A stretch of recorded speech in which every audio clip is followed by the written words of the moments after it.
Hello, my name is Alyssa Kurt, and today we will be talking about the opioid epidemic. After listening to my speech, my audience will understand the national crisis of the opioid epidemic and possible solutions for controlling and ultimately ending the opioid epidemic. I personally had family members who struggle with substance abuse disorders and have further done research to know the topic at hand of the opioid epidemic. The current opioid epidemic is a problem that is social, cultural, and economic, and needs a societal and cultural transformation to diminish the opioid crisis. So let's begin. What is the opioid epidemic? The opioid epidemic is a nationwide crisis that is negatively affecting the United States and taking lives of many loved ones each and every day. Opioids are a Schedule I drug that includes painkillers like oxycodone, heroin, and synthetic fentanyl. In this slide, we'll talk about the statistics of the opioid epidemic. Some of them include the number of drug overdose deaths increased by nearly 5% from 2018 to 2019 and has quadrupled since 1999. From 2018 to 2019, opioid-involved death rates increased by over 6%. Prescription opioid-involved death rates decreased by nearly 7%. Heroin-involved death rates decreased by over 6%. West Virginia is the #1 state with the highest 5-year death rate and opioid-involved deaths. Ohio is 4th on that list. This slide will talk about the interview I conducted with a healthcare professional. Interview question number 1. Has the opioid epidemic affected you personally? Interview response to question number 1. Yes, I believe it has affected everyone in one way or another. My brother has struggled with addiction. It has really hurt our family. I currently do not have a relationship with my brother after years of trying to help him. Moving on to question number 2. How do you think the opioid epidemic has affected healthcare? Interview response to question number 2. The opioid epidemic has affected healthcare by increasing the price of insurance premiums and the price of drugs overall. Less insurance companies are covering medications such as insulin. Medication is excluded from their healthcare insurance plans.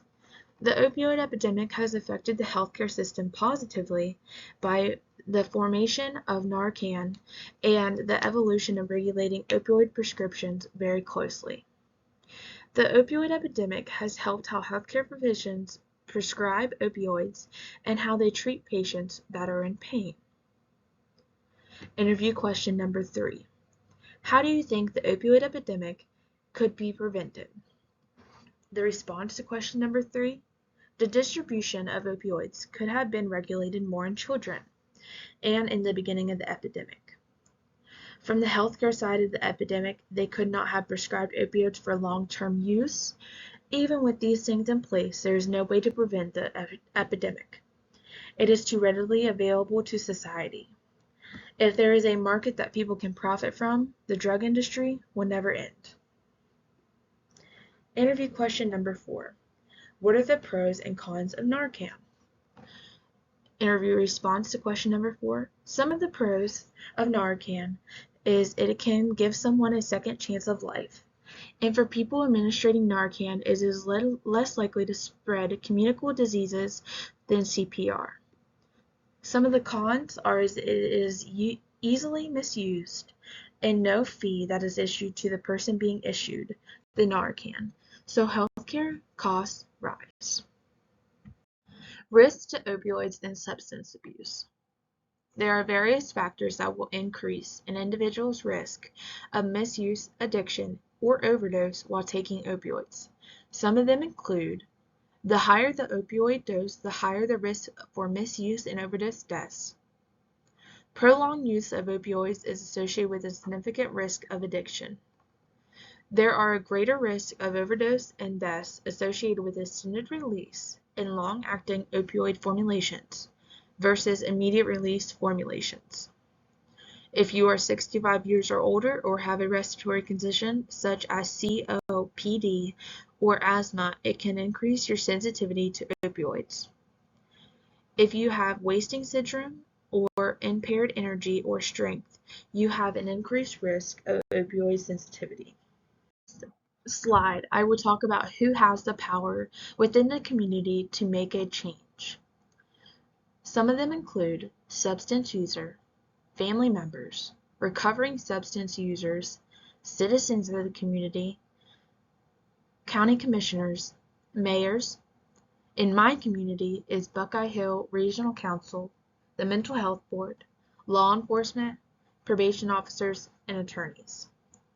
Now I will talk about why I chose each of these people within my community that have the power. Substance users. They enforce and continue the community issue. Families. They have the power to enable the user and support them. Recovering substance users. They have the power to be contributing members of society and help those that are still using and to overcome their addiction. Citizens of the community. Citizens of the community have the power to not judge and break the stigma, to help those who are struggling with active addiction and bring awareness to the issue. County commissioners. They can fund organizations such as the Sheriff's Department. The mayor.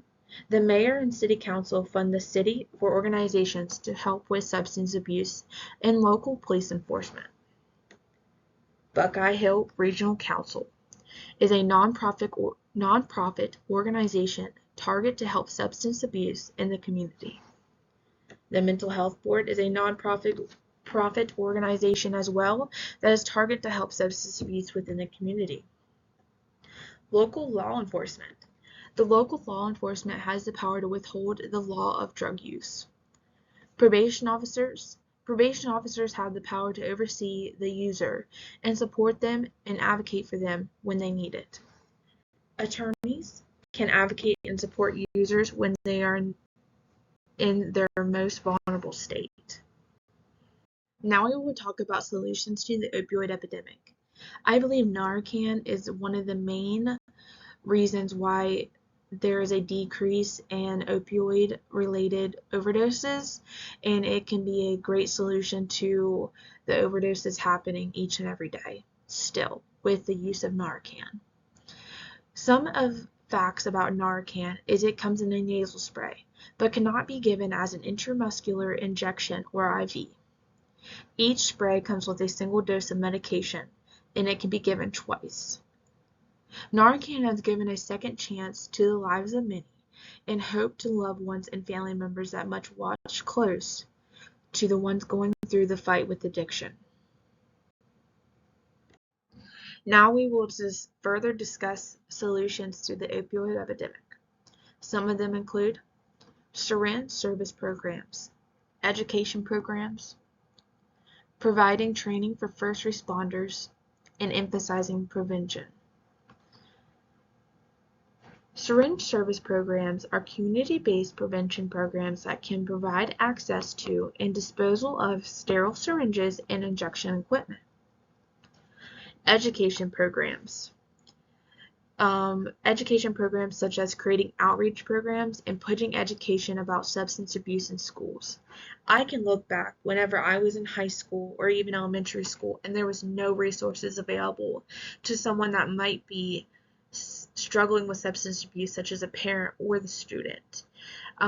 Even public speakers, there was nothing. So I believe that putting that education in at such an early age will help the long run and the problem down the road, and they will have more education and more resources provided to them to help someone that might be struggling or even help themselves. I also was on an outreach program. We went out into my community and we just had little bags full of resources that could help a addict or a person with substance use disorders just get back into the community and not be afraid to reach out for help.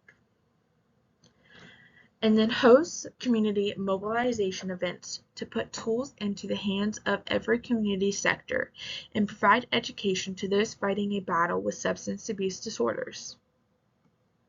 And then we have provide training for first responders in the use of Narcan for reducing opioid-related overdoses.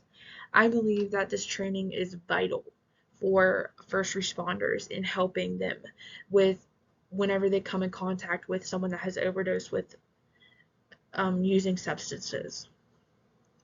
And then last, emphasizing prevention, providing resources in the community, just like the outreach programs in schools.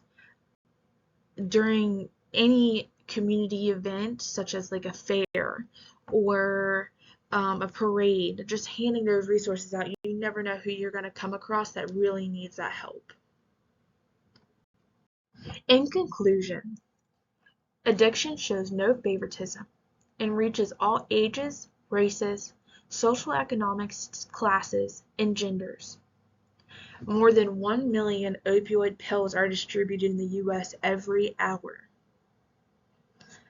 Nearly 75% of drug overdose deaths in 2020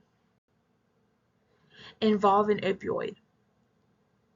There are many different approaches that can be engaged within communities across the United States to save the lives of many loved ones.